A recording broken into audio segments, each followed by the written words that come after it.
Welcome in for another edition of Two Daves and a Mike. I'm David Allen, DA, along with David Allen, D. Ray, and Michael Allen, the Allen boys in the house. A day off of our normal schedule. Not that anybody, I kind of figured my phone was dinging this morning at 8 o'clock. It was going to be Charles Dixon saying, "Where is the pod? I'm on the way to work and I'm not listening." But Charles didn't get us this morning. So day late this week, no worries. But we're here with you. And boys, D-Ray's, he's got floors going down this week. He had some LVP get down this morning. He's got some carpet coming in this afternoon, on Friday.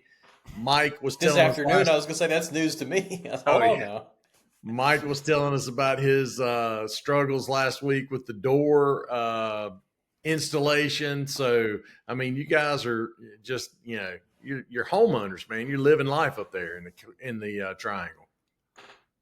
That's how I told Michael earlier this week. I called the credit union last week and said, "Can somebody send me a list of when my mortgage payment's going to start going to principal instead of interest?" That's where we're at right now. We're in the stage of life where we're dealing with these things. Dad has 25 years later or whatever. He's like, I'm finally paying principal. 2040, maybe.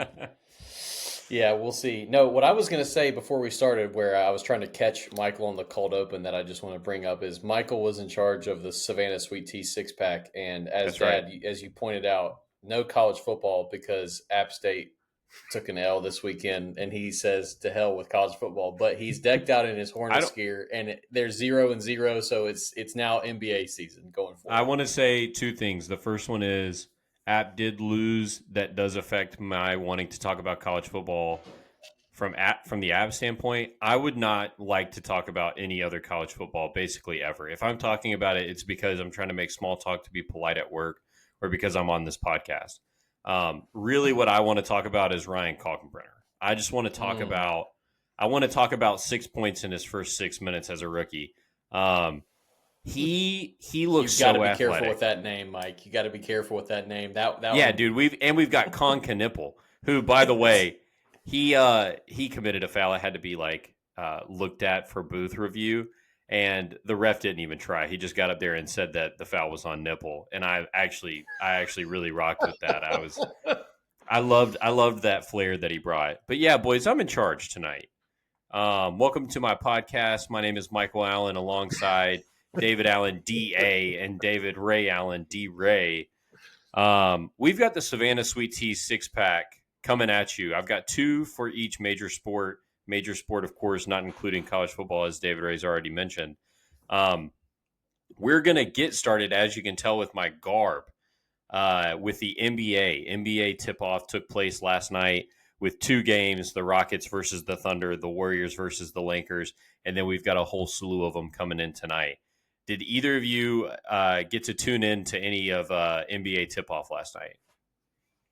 I did. I saw all of the third quarter and, I don't know, maybe 4 minutes into the fourth quarter of the Warriors-Lakers game. It was on late. I stayed up too late to watch that much of it. I will say Luka Doncic showing off the new body, had 33 at halftime. He finished with 43, 43, 12, and 5. Yeah. He became one of the sixth person all time in the NBA to open the season with a line like that. Obviously, you would not be surprised that Michael Jordan is on that list. The mailman Karl Malone is on that list. So short list should not be named. LeBron is not on that list, by the way, since I know that's your boy. But anyway, good night. I think Jimmy Butler was in double figures. Steph was obviously in double figures. I think we talked about one night about Kuminga, whether or not he was even going to be back with the Warriors or not. And he had a pretty good first half that I didn't see, and then just went ballistic in the third quarter. So Kuminga had a good night. I didn't even know Draymond Green was on the team until the fourth quarter. What do you mean? You would have heard about that. No. I mean, like they didn't call his name for anything in the entire third quarter, and then he had a dunk in the fourth quarter, I think, while I was still watching it, and they finally said Draymond Green. So I'm just saying he was quiet in the part that I watched. So anyway, good win for the Warriors.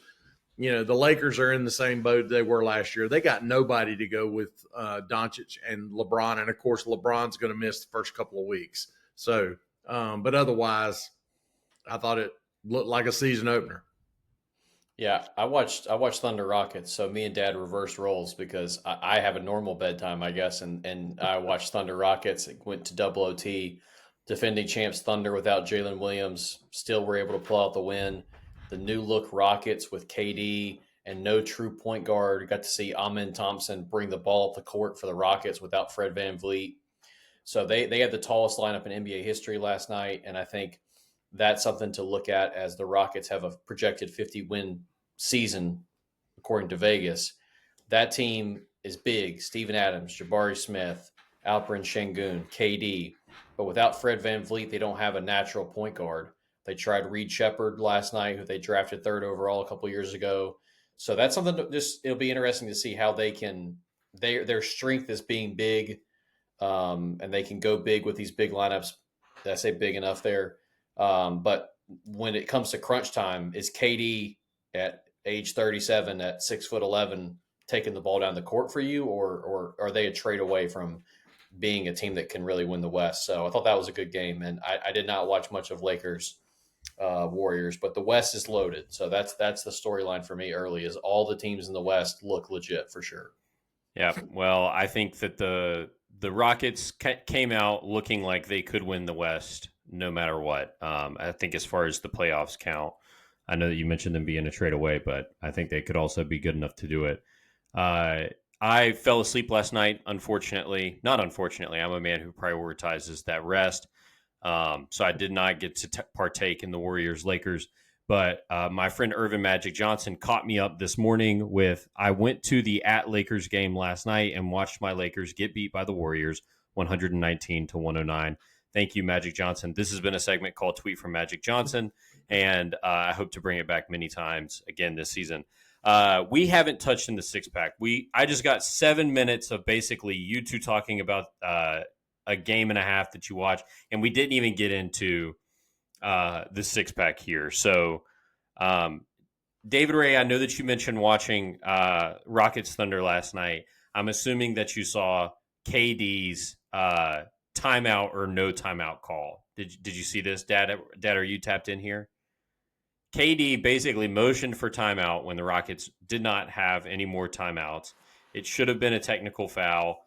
The refs decided to look the other way. And David Ray, my question to you is there anyone in the room happier that the Thunder won last night than Adam Silver? Is that the worst way? Is that the worst way that your season opener double overtime can go? Is that the headline looming over it is that your officials missed up a crucial call? Chris Webber would be the only person I can think of. He's thrilled to see that happen. I thought you were going to bring up KD's head because unfortunately he went to the charity stripe a lot last night, and when he bends down, you get to see the top of KD's dome, and it's looking closer to mine than it is KD circa 2012 when he was in OKC. Certainly. So no, I would say no, and that's a bad way to start the season if that would have happened. Can I take a KD angle here again somewhere else as well? Please. Oh, absolutely. OKC booing KD last night. And here's the thing.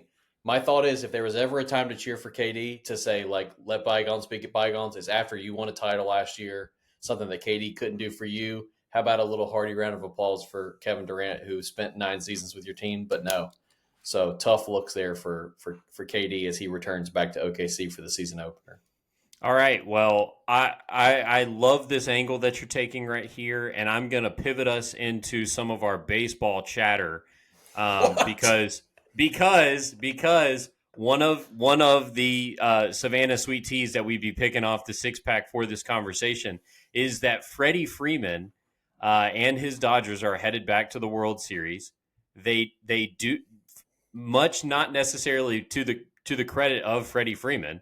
I wouldn't necessarily call it a slump, but he is not contributing in ways that he has in the past. Are you rooting for Freddie Freeman at all I see two shakes looking back at me. Negative. No. Now, and let me ask you this. Is this because you're rooting so hard against the Dodgers, or do you not want to see Freddie Freeman succeed as a former Brave? Oh, no. It's not anything personal against Freddie. It is because he plays for the Dodgers. If the roles were reversed and the Dodgers were playing the Blue Jays, man, Freddie's my guy. Let's go. 100%. It would make me want to pull for the Blue Jays against other AL teams at that point. But no, it's that he's a Dodger for sure. Yes. I've been trying to track back this feeling in myself. That's the reason I bring it up. You bring up the KD thing. I would boo KD if I were an Oklahoma City fan. Like I feel that in my bones, considering the way that it goes down. Now, Kemba Walker gets signed and traded to Boston. I'm not going to boo Kemba. Welcome back, Kemba. He never wanted to go anywhere. But as a Braves fan, I'm rooting against Freddie because he plays for the Dodgers. I hate the Dodgers. I'm rooting against the Dodgers. But there is also a bit of a, I don't know what the word to call myself is. Selfish, maybe. I don't know what would the word be. What am I? Am I jealous? I don't know. You're just being. I mean, you just don't want him. Yeah, I mean, the tough part is, or the reason the difference that I would draw is that because OKC won last year, it does feel like a little bit of like, hey man, we reached the mountaintop and now we can. I think that's a really good point. We had you, we got there without you. All right, well, I'll take us back into basketball then. We'll get back to the World Series in a little bit. But yeah, so we had tip-off last night. We've got a lot of other teams playing tonight. I wanted to open the door for y'all to give me somebody to look out for. This can be something obvious. I know that you mentioned the West being stacked. This could be a most improved player candidate. This could be a rookie of the year candidate. This could be a team that you want to look out for. But I want to know if y'all have anyone to look out for. As you're thinking or maybe deciding here, I will let you know that you need to be on the lookout for those boys in Charlotte. I can't say it enough. I took the over on 25 wins. I want the over on 30 wins. I want it on 35 wins. I want it on 40 wins. You move the line. You say jump. I say how high, FanDuel. That's where I'm at with these boys over in Charlotte. We've got some work to do with big man depth specifically, but I think this is going to be a big year from Musa Diabate, who's going to be getting a lot of center minutes, and I really think that we're going to surprise. I really do. So that's who to look out for. Let me say I will agree with that comment. Obviously. And the biggest thing that has been the Hornets' Achilles heel for the last however many years is staying healthy. Obviously, LaMelo Ball is a stud superstar, but he cannot stay on the court. So the key to Charlotte's success is him staying on the court. And I think, obviously, that goes without saying. But I'm going to tell you, they showed the highlights of one of their preseason games like a week ago, and he threw a left-handed kind of underhand lob to I don't know if it's Miles Bridges or who, but anyway, it was like from the three-point line. Yeah. And they were running and gunning that night, and, they had a nice, product on the court. A lot of fan favorite type of stuff. I'm sure your guy, what's his name, Adam Wilson, that does their play-by-play. Is that who it is? No, Adam Wilson. I'm not familiar. Who's the guy that does their play-by-play? Y'all were talking about him last week or week before because he Eric, did. Eric, what is his last name? Eric something. Okay, whoever. Oh, you're talking about Eric Collins. Oh, okay. Sorry, I got nowhere closer to that name, so sorry. But Eric Collins will be having a field day. Yeah. If that team stays healthy and is running and gunning like that. Outside of that, I mean, you got big injuries in Boston. You got big injuries in Indiana, and those were the two teams essentially in the East last year. So, I mean, I think the East is wide open. So if the Hornets want to go there, come on, let's go. Let's make a run. Yeah. Well, that was mine. Mine was that in Boston without Tatum, in Indiana without Halliburton, in Miami to start the season without Tyler Hero, and there's a fourth, Milwaukee without Dame Lillard, who they lost, right? Those are four teams who not only have been dominating the East for the last 10 years, but are like kind of built around like a certain culture. Like obviously, the kind of the grit and grind in Miami, but Indiana last year, they got a game away from winning the NBA Finals and they lost Halliburton and Turner. And now it's like, are people going to step up? Boston I'm telling you, the Celtics are going to shoot 63s a game. It's going to be fascinating to watch them play. So of all those East teams, I'm just kind of curious to see, like, are there going to be teams like Charlotte and Atlanta and Orlando? Those are on a higher tier than Charlotte, respectfully, who come up into this 1 through 4 conversation. Yeah, well, putting yourself to sleep with some takes right there, bro. Are one of those teams going to be able to maintain a 45-50 win season without one of their studs that's been hurt? Hey, I will say this. One of the reasons why the biggest offseason news was not where Giannis got traded was because of all the injuries that happened in the playoffs. Because I'm guaranteeing you that if Tatum hadn't gone down and Halliburton hadn't gone down, Giannis would have gotten moved in the offseason, or it would have been a big story because he was raising Cain every day. Instead, they bring in his brother, so now they've got all three of Giannis's. Giannis, I didn't know that. Giannis and his two siblings are all with the Bucks now. It's the first time it's ever happened in NBA history. So I think Giannis is sitting there thinking, hey, all these other teams took 2 steps back when they lost their studs. So we're right here. And so we'll see. But that's about all I got for the NBA right now. All right. Well, I didn't know this. I feel like do you know which of the other brothers? Is it Alex? It is. It's Alex. David Ray, you actually? Oh, you're muted. Okay, yeah, sorry, it's Alex. Yes, that's correct. Okay, that's crazy. Actually, sorry, I'm gonna have to look into that more. I would like to say, just to develop off of that take, I want the rest of the world to work this way a little bit more. I would like to be able to hitch my wagon to my brothers, my father, my family, my friends. Sorry, I didn't mean to say my family. I would like it to be that if David Ray gets a promotion of sorts, that he can just be like, and now my brother's here too. My brother. Yeah, I'm bringing my brother. And then we can both get promotions. So, all right. I think that's good enough for the NBA. Thanks for your thoughts. I'm going to take us over to the NFL. As we stand it right here through 7 weeks, we have got 9 teams in this league that are 5-2 and better. The Indianapolis Colts stand at 6-1. Listen with me here as I'll rattle off the other 8 that are all 5-2. It is the New England Patriots, the Denver Broncos, the Philadelphia Eagles, the Detroit Lions, the Tampa Bay Buccaneers, the San Francisco 49ers, the Seattle Seahawks, and the Los Angeles Rams. That's a lot of teams right there to be either 6-1 and 5 or 5-2. I think that there are varying degrees of legitness, as it would be said, between these teams of 5-2. So my question to you all, and maybe I should have posed it before I read out all of the teams, is of those 9, who stands out as the most legit and who stands out as the most phony?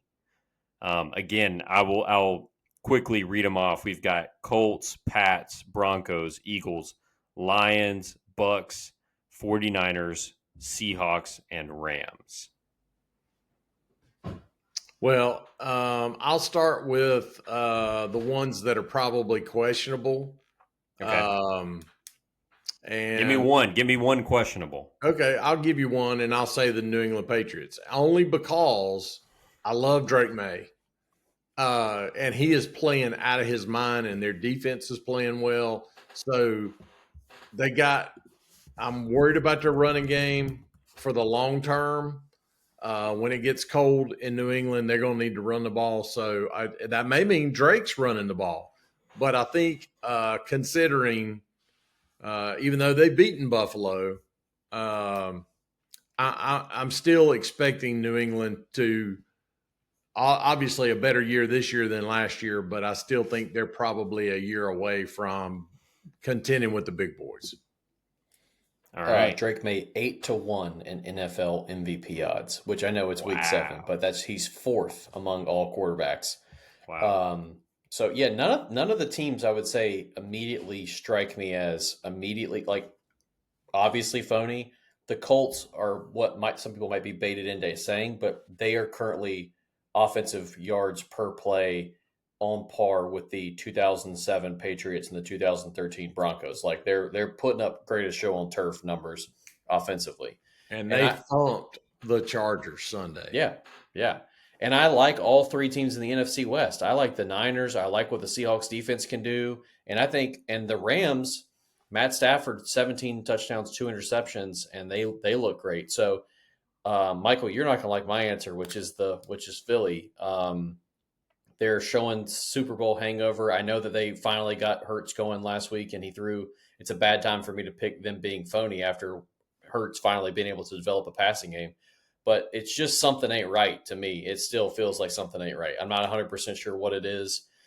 They're signing Brandon Graham out of retirement to come back and help the run D a little bit, but I don't think that they will come out of the NFC this year. I think that it's going to be one of those 3 teams in the West. All right. Oh, really? You think it's one of the 3 teams in the West? You don't think it's the Lions? I like the Lions. They're these teams that it's like I love the Lions. Like Will loves the Lions, and I have Jared Goff on my Dynasty fantasy team, so I've been a big fan, and I love watching them play. But I feel like every year they're going to disappoint in January. I will be pulling for them to make the Super Bowl 100%. Well, and of course the Bucs were beat up, and the Bucs are beat up, and then they got even more beat up because Mike Evans is out for an extended period of time with that broken collarbone. But the Bucs are on that list and were a 1-loss team going into the game with the Lions, and they took that L, and they didn't look good at all. Baker, I think, only threw for like 180 yards in that game, and he has been tearing it up. So I think the Lions are legit, but I'm with you. I do understand they got to make something happen in the postseason, and they had the Niners beat year before last out in San Francisco, and ended up losing that game. So we'll see. Mike, the one thing I would say though is that there are 2 4-2 teams who have both had byes: the Pittsburgh Steelers and the Chicago Bears. I will not be picking either of them to win a playoff game. I think both of them are fraudy. Caleb Williams seems like he's throwing a ball 100 miles an hour every time he throws it. He has no touch. He can't throw into a window. And even though Rodgers and the Steelers have looked okay, and they obviously have a pretty big lead in the AFC North, even if they make the playoffs, I'm not picking them to make a run. Yeah, I intentionally left them off of this list because writing them down felt like it was going to dominate conversation about who was phony, because those 2 seem like such obvious outsiders. I don't think it's fair to call the Buccaneers phony specifically. Of the teams that I just listed out as being 5-2, if I was guessing who's going to end up with the worst record out of that group, I do unfortunately think that it's likely to be the Buccaneers. I'm pulling for Baker as a quarterback, but obviously their competition with me over in the NFC South, so I'm not too worried about it. Which brings me over to, I guess, something of a 6-pack question. I'm realizing I'm not sure. I thought that those were really my 2 NFL questions, is the phony and legit. But a little bonus here: Panthers got a shot at the NFC South. Panthers got a shot at the NFC South. Yeah. Who says no? No, they're both saying no. Hey, I will say their defense is a lot better than expected. I mean, they were. I don't know. They were not dead last year, but they were in the top half of the 20s, and they are in the top 10, I think, in total defense this year. So, I mean, the Panthers are getting it done on defense. I still am just not, even though they had Rico Dowdle go 200 yards twice in 3 weeks, I'm just not sold on them. But I mean, hello, they're 4-3. They haven't been 4-3 at this late in the season in like 10 years. So kudos to the Panthers and Dave Canales for making it happen. Well, here's what I'll tell you. All right. David Ray and I went and played golf with Paul Paul last Saturday. Paul Paul duffed this chip and just barely rolled it onto the green from, he was 15 feet out, and then he had a 12-foot putt right from the fringe, and he drilled it for par. Classic Steve Tamp move. And I said to him, no pictures on the scorecard. It doesn't matter how you got there. It's a par. You're going to write it down. I think that was the first time he ever heard it, because it did tickle him. I definitely have heard a million people say that other than me. And all I want to say about the Panthers is that there are no pictures on the scorecard. 4-3 is 4-3. It doesn't matter if it was the ugliest win ever over the Jets or if it was a 50-point dub. 4-3 is 4-3. We will take it, and we will make it 5-3. And we will make it 6-3, and we will make it 7-3, and we will win the NFC South. Yeah, that's the problem. Is if you're thinking about it in a vacuum, you might like them at 4-3, but outside of the Saints and the Bucks and the Falcons, the three other NFC South teams, they rest of season are home Buffalo, at Green Bay, at San Fran, home Rams, home Seattle. That's it. Mike, I think Rams are phony, and Green Bay tied a game. If you tie a game, you're dead to me. Wait, so just to be clear, that's a four or like a good Buffalo team, a really good Green Bay team, if you tie a game, you're dead to me. If you tie a game, you're dead to me. Okay, I'm just saying there's outside of the NFC South, there is not a bad team left on their schedule. I think they are more likely. I'm sorry to say this, they're more likely to go 5-12 than they are 9-8 at this point. Yep. And you're entitled to your opinion, and I respect that. And that's why we're going to move back over to the World Series to wrap us up. Oh, my gosh. We're done in the NFL. We're done in the NBA. We're back over to baseball. We've already discussed, are you happy for Freddie Freeman, which, for the record, I am not. Hope you like those California taxes, buddy, but you will enjoy the quieter Hulu ads, and for that, I envy you, Freddie. I have a topic that I'd like to inform you gentlemen about before we get on to the six-pack topic here, and that is the American Legion post 280 team that won this year was promised a trip to Game 2 of the World Series. Truly a once-in-a-lifetime opportunity here. And because that game is now going to be played in Canada, for whatever reason, this trip has been canceled. Not rescheduled, not moved to Los Angeles, but canceled. I read a Facebook post about it from the mother of one of the players, and I think that is a real shame. And I think that this podcast has some reach to American Legion affiliated people. And so I wanted to bring that topic up here and say, hashtag fix this mess. That's a once-in-a-lifetime opportunity to get those boys to the World Series. Get Gary on the phone, Mike. Gary, remember our boy? I do remember our boy. And Gary, you may not remember me, but I remember you and what you look like, and you should hashtag fix this mess. Okay, so who made that offer to them in the first place? Who at the American Legion has enough standing and pull in any form or fashion with the major leagues to say, we're going to send this whole group of 25 kids and coaches to the World Series? Dad, are you familiar with Scott's Tots at all? Do those two words mean anything to you? I can't remember if you ever watched The Office. No. There's an infamous episode of The Office where Michael Scott promises a group of kindergartners that he will pay for their college. And then, because he's assuming that over the next 12 years, he will accumulate such wealth that he will then be able to complete that. Of course, 12 years comes and goes as it does. He's not able to stay good on it, and he has to go into a room full of high school seniors that he is not going to pay for their college. This does have flavors of there was always going to be an excuse for why Game 2 couldn't happen. And they very conveniently made it the abroad trip that going to Toronto would be. Yeah. Wait, first of all, is this the last in the Savannah Sweet Tea, or is there another? No. I've got one more. This was a topic. I just wanted to tell y'all about this. Yeah, I hate to break this to you, but it's very likely that this is an extremely practical issue of kids not having their totally. Yeah, I mean that's probably, but they need to figure it out for LA. Yeah, but there's going to be at least 2 more games in LA. Sure. There will at least be 2 games in LA. Yeah, 100%.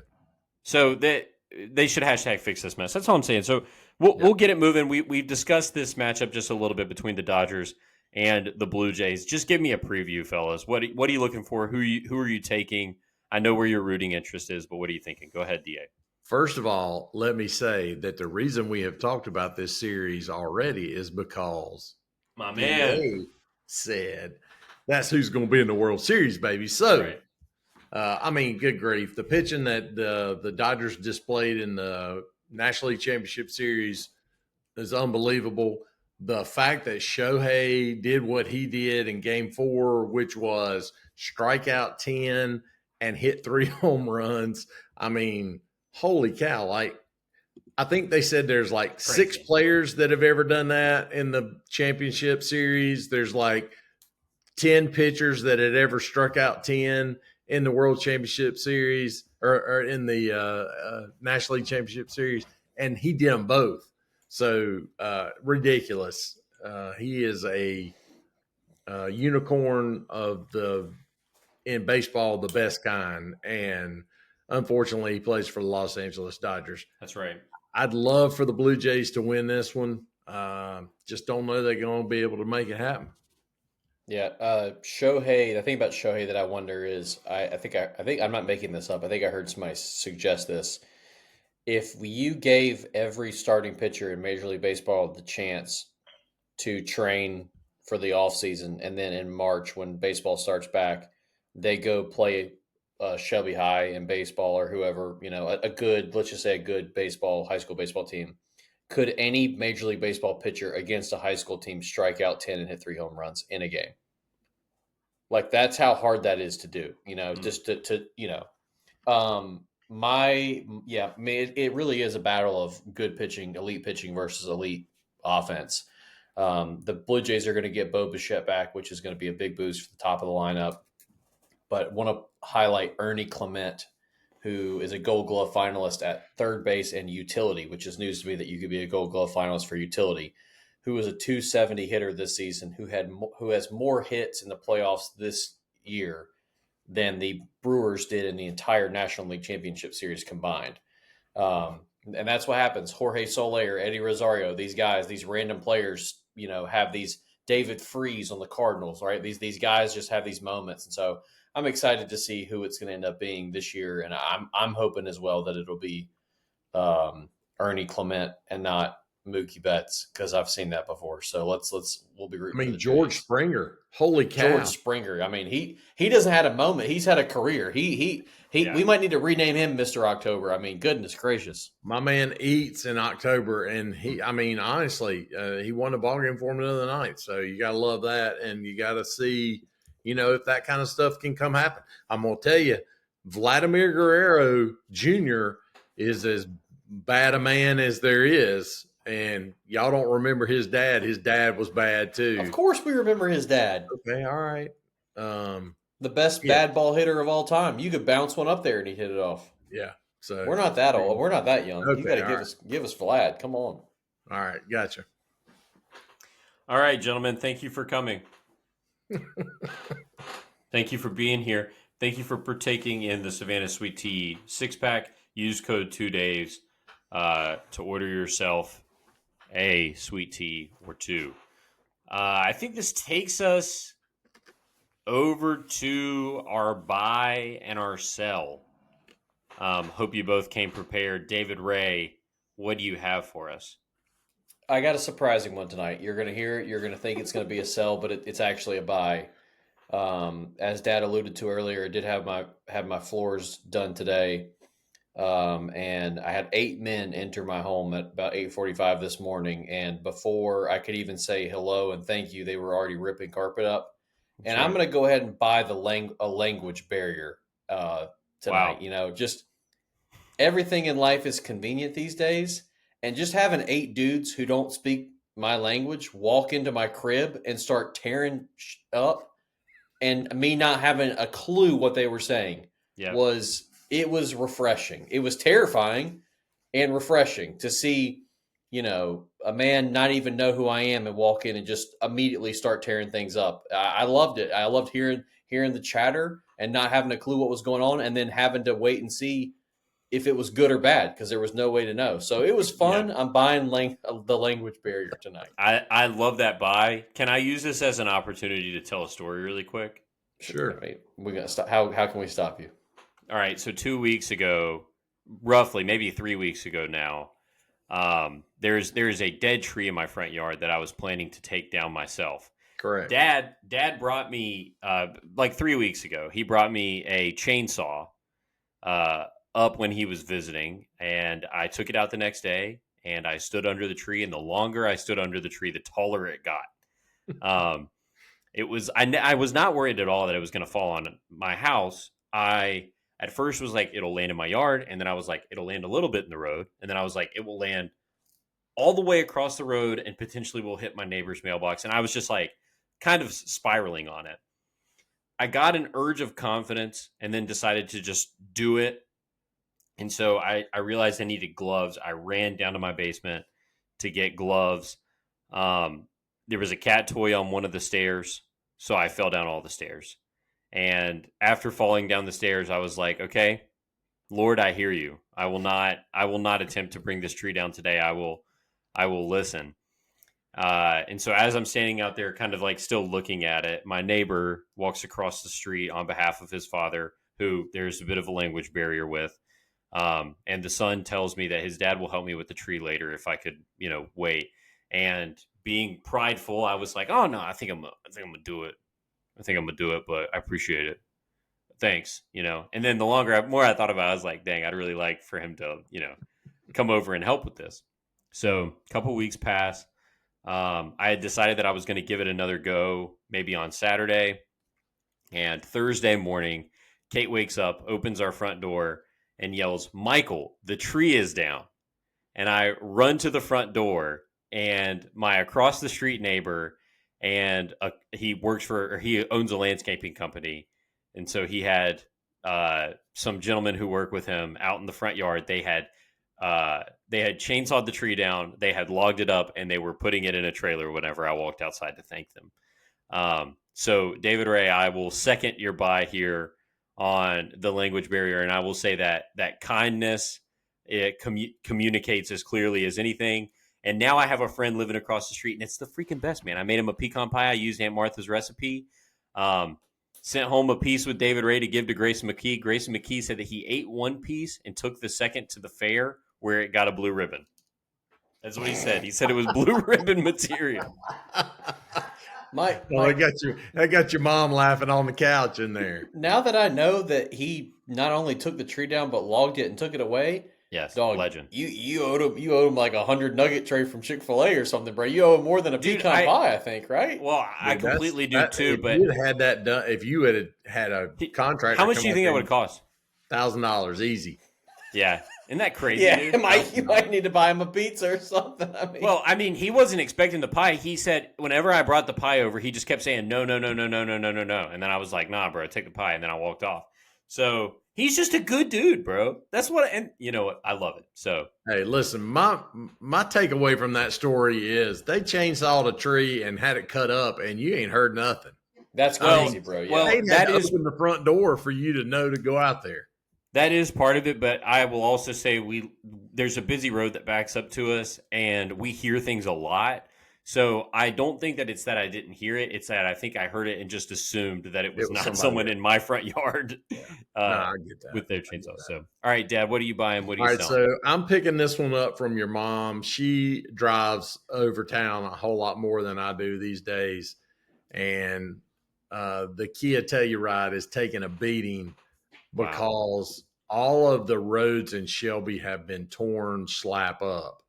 They have put new water pipe down Washington Street. They have gotten it up to Graham Street. They've got Graham Street torn up. Miss Molly, our friend that owns Miss Molly's Boutique, was posting every day with pictures out front, in front of construction equipment because people couldn't get to her business.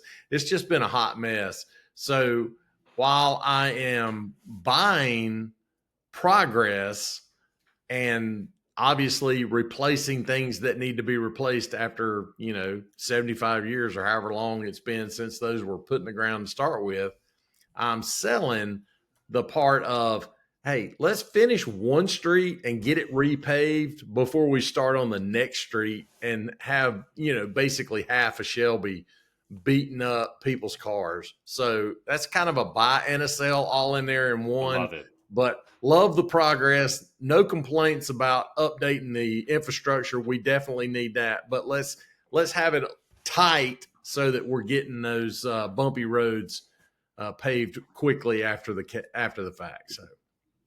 Yep, I love it. Thanks for bringing that. Boys, I'm selling this week.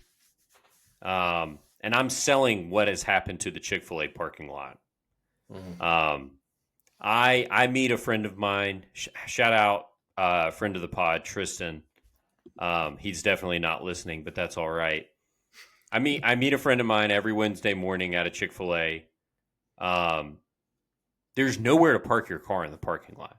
The parking lot has turned into one large drive-through. This is not just this Chick-fil-A. This is probably the most egregious example of it, and it's now also the Chick-fil-A that I likely frequent the most. But I now noticed it at any Chick-fil-A. Gone are the days where you pull up to, a board and stay in a single file line as you wrap around the building and go to the first window. These Chick-fil-A's are turning their entire property that's not the building into the drive-through, and it has gotten to the point where there's no place to park your car except for the mobile order slots or whatever. I think it's a real problem. We got to figure out a way to have these people park their cars, and I also think there are times where it's like, at what cost is the expediency that we're experiencing in this drive-through? Why are we speeding up? Why don't we actually tell people, oh, you don't like how long the drive-through line is? Park your car, stay for a while. Trade in the book that you don't want for an ice cream and enjoy yourself. That's what I think we should be doing. I think we should be slowing down, and I think we should experience our fast food slower. So I'm selling what Chick-fil-A is doing to the drive-through. All right, I like it. All right. Thanks, guys. I'm gonna tease that next week. You just reminded me that last night I had Whataburger in Greensboro. So I'm gonna be teasing for next week whether that's gonna be a buy or a sell. And it's not about the food. That's all I'm gonna say. It's not about the food. Well, we might need to bring friend of the pod, Noah Thompson, former co-host of the pod, Noah Thompson, back around. So that he can get an opinion on that, because we're a couple of Whataburger eating boys in our weekend in Dallas. They have opened a couple in Charlotte. I'm not. Yes, this is the take. Guys, move off. All right. We'll pivot. I'm just saying they've opened a couple in Charlotte. I haven't eaten there, so I have no take. I know, but them opening them in Charlotte is part of. That's what I'm saying. All right. We're moving off the take. We're moving on to our draft for the evening. Tonight's draft is things that you like doing late at night. The best things to do late at night. David Ray, do you have a feed for us on how the last draft went? Yeah, I mean, sister of the pod, a little late post, so not full results, but DA is currently in the lead, so we'll let Dad have the first pick. Michael in the 2 spot, and I will finish the snake and bring it back. All right. I've only got enough for 3 rounds for this because it's still. I do too. I do too. Yeah, I think I might have to. And reach. I'm afraid that I'm afraid I might pull a Mike Mordecai if I'm being completely honest, because I'm afraid. I forgot about Mike Mordecai. Yeah, dude, that's one of the best. That's one of the best draft picks of the whole thing. So yeah, Dad just completely didn't know homework. Hey, listen, I will say this. I think D-Ray had it phrased just a little bit differently. D-Ray, read off what you wrote down for the phrasing. Reasons to stay up late. Reasons to stay up late. Okay, I like that. Sorry. Does that sound I thought good? That's what it said, but I could have made that up. That's good. I was going off of memory here. I've been driving this pod all night. By the way, ladies and gentlemen, leave us a comment. What do you think of the Mike Drive episode here? Give us a thumbs up if you like Mike Drive. Give us a thumbs down if you'd like to hear one of the other guys doing it. I think I'm doing a good job. It is unfortunately keeping me a little bit too on topic. I like to be able to spread my wings a little bit more and fly the podcast about, but. Well, as Ty Hen said last week, infant of the pod, whose name shall be redacted, even though he did drop his name at one point. Yeah, he did on at least twice. At least twice. Yeah, at least twice. he only thinks that you're the only one talking anyway That's because right. we all sound just alike. So, Yeah, I mean, who's driving really doesn't matter. But that's right. But and he can hear us. We can't say his name, but just know that we love you, and we're That's so yes, right. glad that you're listening. absolutely. All right, so I'm gonna take the only thing that I think will be on y'all's list, number one, because I want to get it and I don't want to lose it. And then the rest of the ones I have, I'm not sure y'all will think of I'm or have on nervous. the list. So Yeah. I'm going to take my favorite team in the sense we're talking baseball. It would be the Braves. If we're talking um, football, it would be the Cowboys. If we're talking basketball, I guess it'd be the Hornets because I really don't have a team. It'd be playing on the West Coast.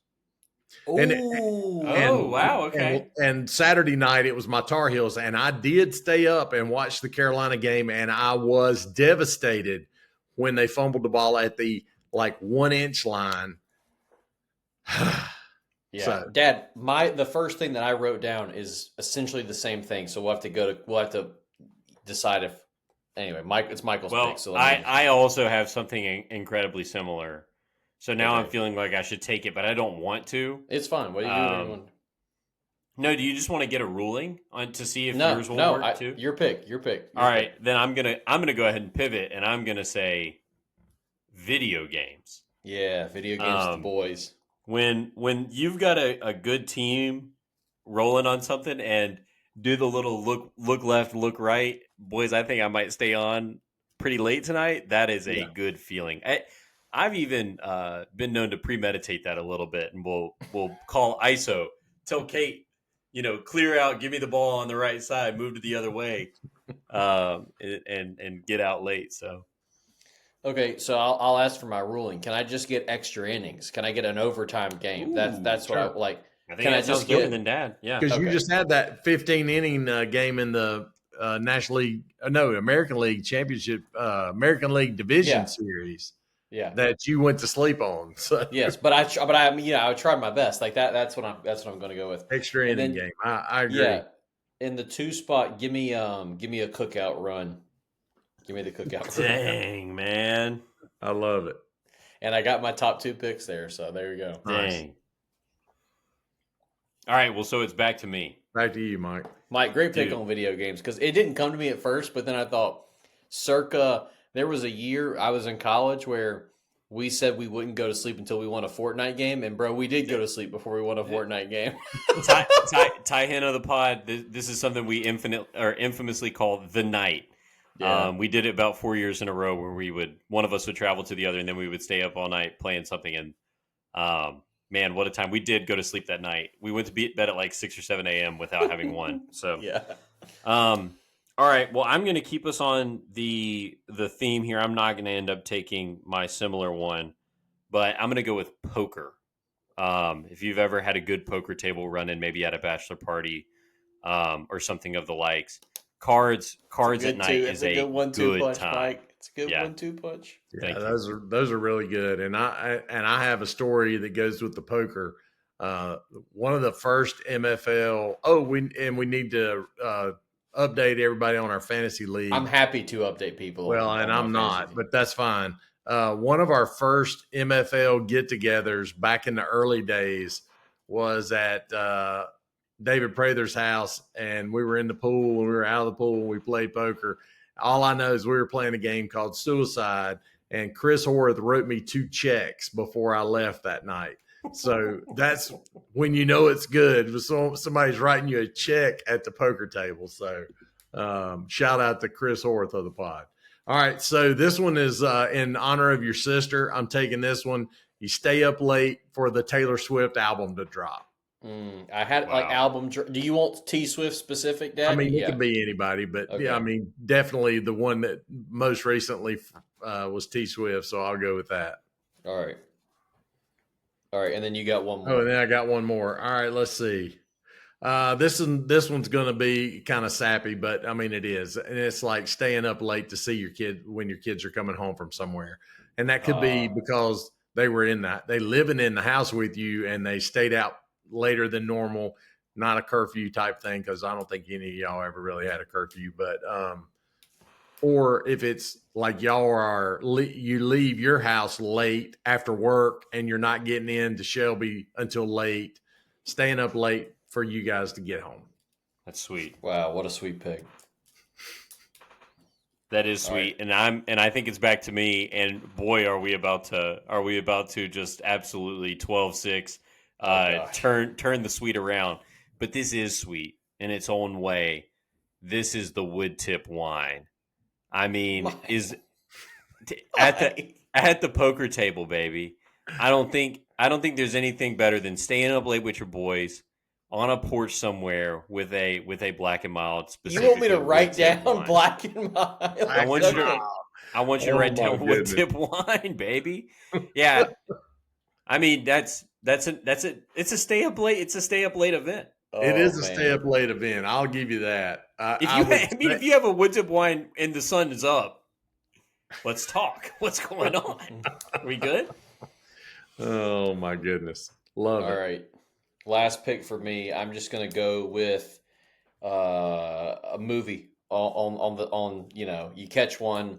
You're laying on the couch, and all of a sudden it's 10:45, but Inception came on at 10:30, and now you're locked in for 3 hours on TNT. Or if you're like me, I'm dancing with a devil that you boys don't know. That's called Turner Classic Movies, TCM, and The Birds by Alfred Hitchcock. Like I got the other night, and I was on for a couple of straight hours. So give me a movie. I did not draft SNL, but we literally, because I watch SNL now on Sundays instead of on Saturdays, and that's how I've gotten. So a crazy array of picks here. Dad took West Coast Game, which was a great choice, Dad.